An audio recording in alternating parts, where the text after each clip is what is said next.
Hi စားပြီးပြီလား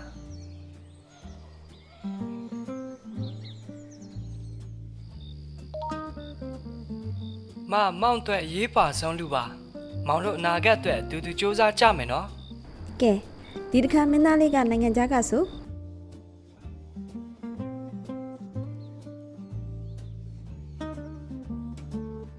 ချစ်တဲ့မောင်ပို့သည်ကြည်သူကတကယ်ချစ်တာပါဆို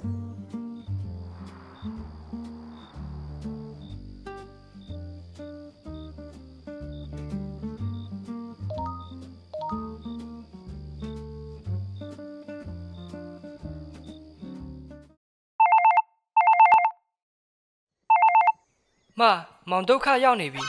ဟိုတနေ့ကအော်ရာမတင်မိလို့ဆိုပြီးကုမ္ပဏီကရော်ကြီး350တောင်းနေတယ်ခုချက်ချင်းမပေးနိုင်ရင်မောင်ရဲဖမ်းတော့မယ်ဟမ်350အဲ့လောက်အများကြီးမရှိဘူးမောင်ရဲ့မောင်မကိုပန်းတွေပို့ပေးခဲ့တယ်လေမောင်တို့ချစ်တာတကယ်ဆိုရင်မောင်ကူညီပေးရမှာပေါ့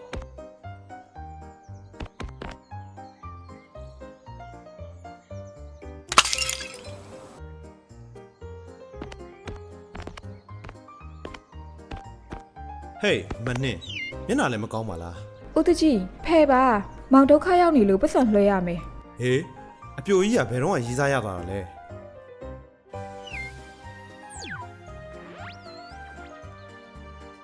ရက်ပါဒါဟာအချစ်ကိုခူးလုံးလုပ်တဲ့ romance scam ပါအချိန်တိုတွင်းချစ်သူတွေဖြစ်မယ်လက်ဆောင်ပို့ပြီးယုံကြည်မှုယူမယ်အေးဘောငွေလိုတယ်ဆိုပြီးချိန်ချောက်မယ်နင်တို့စရုပ်တွေဘာသိလဲ तू ကပန်းတွေပို့ပေးထားတာ तू ငါ့ကိုတကယ်ချစ်တာအမနဲ့စိတ်ကိုပြောရယုံလိုက်ပါပန်းစည်းဘိုးက9000အမလွှဲမဲ့ငွေက300ချီနေပြီအချစ်စစ်ကငွေချင်းကိုကြီးအတင်းချက်မတောင်းဆိုပါဘူး